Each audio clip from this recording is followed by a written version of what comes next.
We provide you the platform to turn your dreams into reality. Give wings to your aspirations with KR Mangalam University. नमस्कार, news nation देख रहे हैं आप। मैं हूं आपके साथ पयोधी शशि। अमेरिका और ईरान के बीच एटमी डील खतरे में पड़ गई है। दोनों मुल्क किसी समझौते तक नहीं पहुंच सके, लेकिन इसके बाद मिडिल ईस्ट में एक बार फिर से जंग की धमक सुनाई देने लगी है।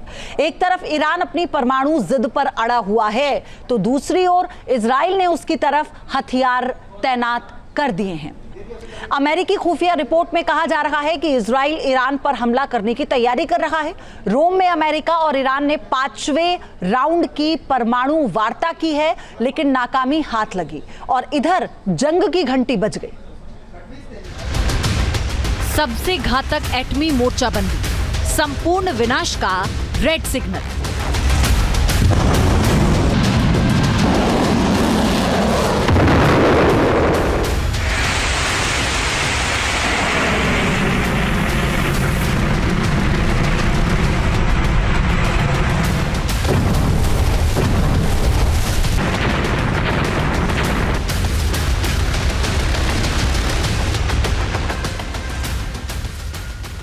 जो पलक झपकाएगा वो तबाह हो जाएगा।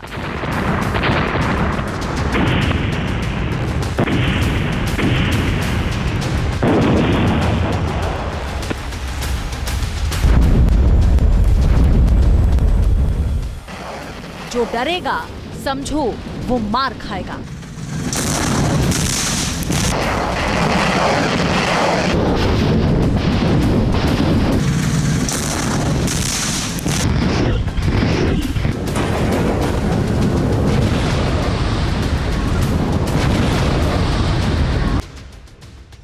मिडिल ईस्ट में एक बार फिर सबसे बड़ी जंग की चिंगारी सुलग गई है।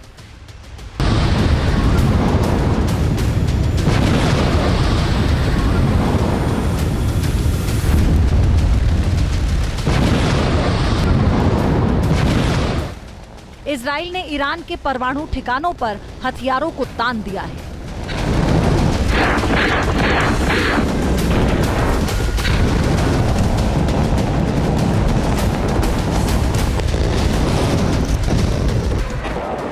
आर या पार, दोनों मुल्क इस बार भिड़ेंगे तो कयामत की नई गाथा लिख देंगे।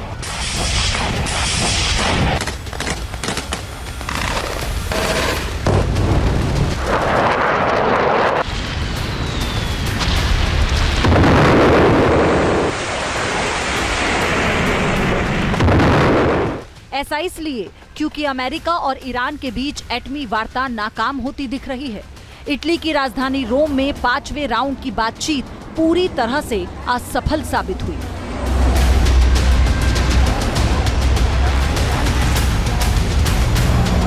ईरान ने चेतावनी भी दे दी है, उसे कमजोर समझने की भूल करने की गलती ना करें।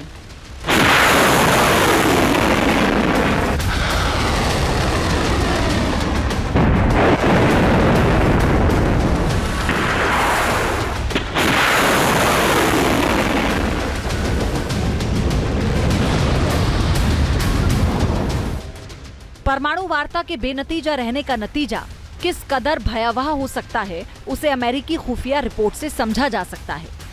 इस नई रिपोर्ट के मुताबिक इजराइल ने ईरान के परमाणु ठिकानों को निशाने पर लेने की पूरी तैयारी कर ली है।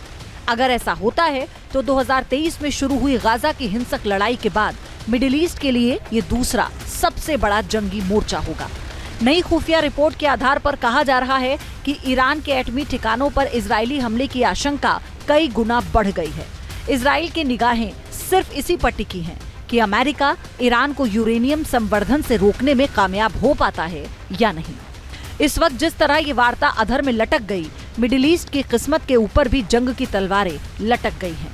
इजराइल ने इस साल की शुरुआत में कहा था कि ईरान के पास अक्टूबर तक का वक्त है, लेकिन लगता नहीं है कि हालात इस डेडलाइन को पूरा होने देंगे। गाजा में हमास और लेबनान में हिजबुल्लाह के खिलाफ मोर्चा खोल चुका इजराइल अब जंग का मल्टी फ्रंट खोलने को भी तैयार है। दरअसल एटमी जंग रोकने के लिए इस जंग के होने की आशंका 3 वजहों से बढ़ती जा रही है।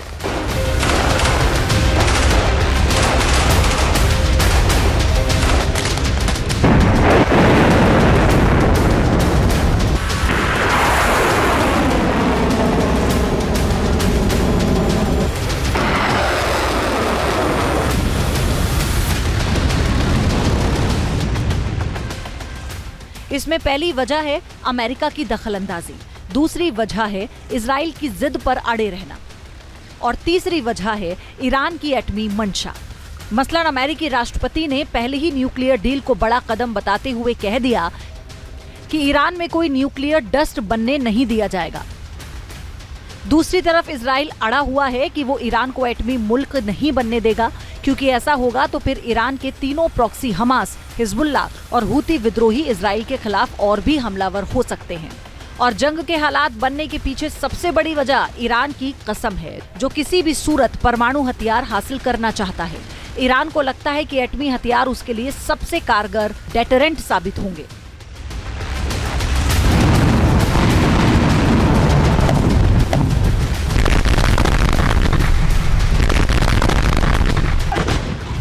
पिछले साल इजराइल और ईरान 3 बार जंग की कगार पर पहुंच गए थे।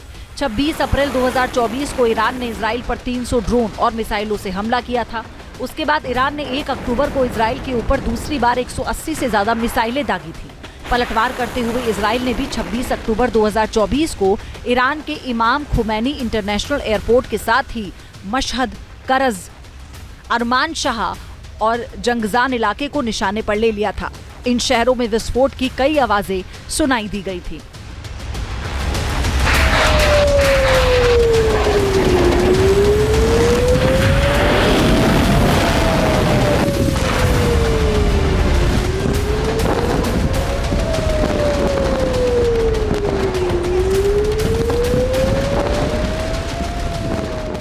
इजराइल के हमले का खतरा एक बार फिर ईरान के ऊपर मंडरा रहा है। कहा जाता है कि इजराइल के पिछले हमले के दौरान कुछ मिसाइलें ईरान के एटमी ठिकानों के आसपास भी गिरी थीं। तो क्या ईरान और इजराइल की जंग की रेड लाइन करीब आ गई है? ये वार्ता अगर फेल होती है तो अमेरिका में एक रिपोर्ट में बताया गया है कि इजराइल ईरान पर आक्रमण कर सकता है। ईरान ने ये कहा है कि एक तो इस आक्रमण को अमेरिका का आक्रमण माना जाएगा, दूसरे उनको नहीं मालूम कि हमारे पास इस्लामिक वर्ल्ड की कितनी सपोर्ट आएगी ऐसी परिस्थिति में, और हम कुछ ऐसे न्यूक्लियर स्पेशल मेजर्स लेंगे जिसके बारे में हम IAEA international atomic energy agency को भी बाद में बताएंगे। अब ये जो न्यूक्लियर स्पेशल मेजर्स हैं, शायद इनको एनालाइज करने के लिए इजराइल तुरंत अटैक ना करे। ईरान के विदेश मंत्री अब्बास अरागची ने रोम में वार्ता के लिए जाने से पहले एक्स पर एक पोस्ट किया था, जिससे साफ पता चलता है कि ईरान अपने न्यूक्लियर इरादे से तनिक भी पीछे हटने वाला नहीं है। अरागची ने लिखा, जीरो न्यूक्लियर वेपन का मतलब डील हो गई, लेकिन जीरो एनरिचमेंट यानी यूरेनियम संवर्धन की योजना छोड़ने का मतलब कोई डील नहीं हुई।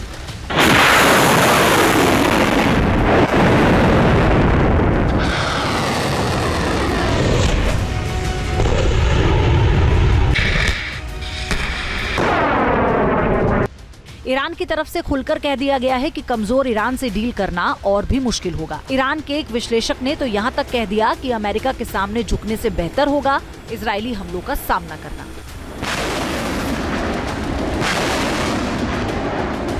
इजराइल और ईरान में जंग होगी तो किसका पलड़ा कितना भारी होगा ये बताएंगे, लेकिन पहले आप ये देखिए कि ईरान के 2 जाने माने न्यूक्लियर साइट्स यानी नतांज और फार्दो किस तरह से इजरायली हमले की जद में आ सकते हैं। नतांज की बात करेंगे, प्रमुख यूरेनियम संवर्धन सुविधा केंद्र ये कहा जाता है, जो मध्य ईरान के इस्फाहान और काशान के बीच में मौजूद है, जबकि अंडरग्राउंड है। क्या है अंडरग्राउंड? फॉर्दो एक अंडरग्राउंड परमाणु संवर्धन केंद्र है। ये एटमी सेंटर राजधानी तेहरान से दक्षिण की ओर है और इजराइल से नतांज की दूरी 1600 किलोमीटर की बताई जाती है, जबकि फॉर्दो की दूरी 1500 किलोमीटर है। इजराइल के जखीरे में जेरिको नाम की बैलिस्टिक मिसाइल है, जिसकी रेंज है 1500 किलोग्राम का हाई एक्सप्लोजिव टारगेट तक कैरी कर सकती है। आप समझ सकते हैं किस तरह दोनों ईरानी न्यूक्लियर साइट इजराइल का निशाना बन सकते हैं। चलिए अब एक नजर इन दोनों देशों की सैन्य शक्ति पर डालते हैं। जब हम सक्रिय सैनिकों की बात करते हैं तो इजराइल के पास 1,70,000 सक्रिय सैनिक है, ईरान के पास 6,10,000 सक्रिय सैनिक है। हम फाइटर जेट्स की बात करते हैं तो 240 इजराइल के पास हैं, 188 हैं ईरान के पास। जब हम अटैक हेलीकॉप्टर्स की बात करते हैं तो 48 इजराइल के पास हैं, महज 13 हैं ईरान के पास। आगे बढ़ेंगे, टैंक्स कितने किसके पास हैं? 1300 इजराइल के पास हैं और 1,713 हैं ईरान के पास। फिर सबमरीन की बात करते हैं, इजराइल के पास महज 5 सबमरीन हैं, 25 ईरान के पास हैं। एटमी हथियार 80 से 90 हैं इजराइल के पास, लेकिन ईरान के पास जो एटमी हथियार हैं, यानी जो औपचारिक अभी जानकारी है उसके मुताबिक 0, कोई हथियार नहीं।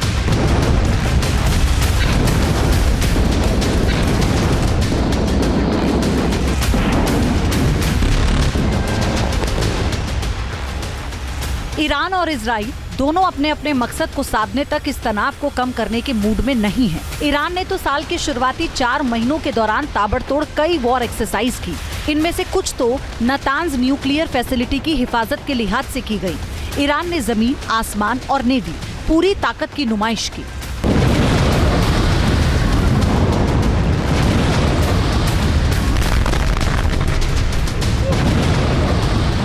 ईरान ने वॉर एक्सरसाइज का दायरा ओमान की खाड़ी तक फैला दिया है, लेकिन अब जो खबर आ रही है वो ईरान के वॉर मोड को साफ साफ जाहिर कर रही है। ईरान ने नई ड्रोन तकनीक का प्रदर्शन किया। ईरानी आर्मी ग्राउंड फोर्स के कमांडर ब्रिगेडियर जनरल कुई मार्स हैदरी ने कहा है कि ईरान ड्रोन आधारित सेना तैयार कर रहा है।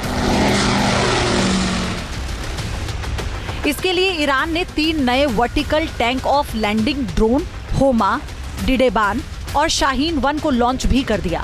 होमा ऊंचाई पर टोह लेने में सक्षम है और ये रात के अंधेरे में भी जानकारी जुटा सकता है।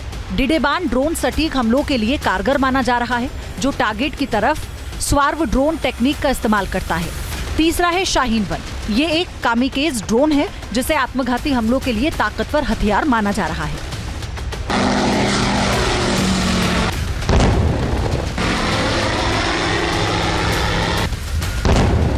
ईरान ड्रोन पावर के लिए जाना जाता है, लेकिन अभी तक ये कहना बेहद मुश्किल है कि उसके पास कितनी ताकतवर एयर डिफेंस सिस्टम है। ईरान हमलावर ड्रोन बनाने में माहिर है, लेकिन इजराइल की मिसाइलों के हमलों से बच निकलना बेहद मुश्किल साबित हो सकता है। आंकड़े भी बताते हैं कि परंपरागत युद्ध में इजराइल का सामना करना ईरान के लिए टेढ़ी खीर है। जाहिर है ईरान को इजराइल और अमेरिका का मुकाबला करने के लिए न्यूक्लियर ताकत की जरूरत है। ईरान अब इसी एटमी मकसद को साधने के लिए बेहद करीब पहुंच गया है। ईरान पर आरोप है कि वो गुपचुप तरीके से एटमी हथियार पर तेजी से काम कर रहा है। अमेरिकी खुफिया एजेंसी की रिपोर्ट में कहा गया है कि ईरान फिलहाल भले ही परमाणु हथियार नहीं बना रहा, लेकिन उसकी कई गतिविधियां इस ओर इशारा कर रही हैं कि वो जब चाहे तब एटमी हथियार बना सकता है। ईरान ने चेतावनी के लहजे में कहा कि अमेरिका के साथ डील हो या ना हो, यूरेनियम संवर्धन को वो रोकने वाला नहीं है। परमाणु बिजली की जरूरतों के लिए 3 से 4% तक संवर्धित यूरेनियम की जरूरत होती है, लेकिन ईरान 60% की शुद्धता तक यूरेनियम संवर्धन कर रहा है, जो पहले हुए समझौते के मुताबिक तयशुदा सीमा 3.67% से कहीं ज्यादा है। हालांकि परमाणु हथियार बनाने के लिए 90% तक शुद्ध यूरेनियम चाहिए और ईरान इसके बेहद करीब पहुंच चुका है।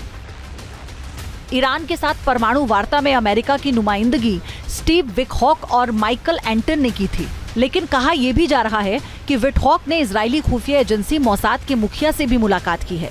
इसका मतलब है कि अमेरिका और इजराइल वार्ता पूरी तरह से असफल हो जाने के बाद हमले का विकल्प खुला रखना चाहते हैं, या फिर ये ईरान को हमले का डर दिखाने की कोशिश भी हो सकती है। अमेरिकी इंटेलिजेंस ने इजराइल के हमले की तैयारियों की तरफ इशारा किया।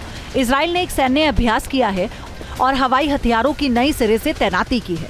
सवाल है कि क्या अमेरिका वाकई ईरान के साथ एटमी गतिरोध खत्म करना चाहता है या फिर अपनी शर्तों पर समझौता करना चाहता है, और ऐसे में ईरान पर अमेरिका का कितना दबाव काम करेगा।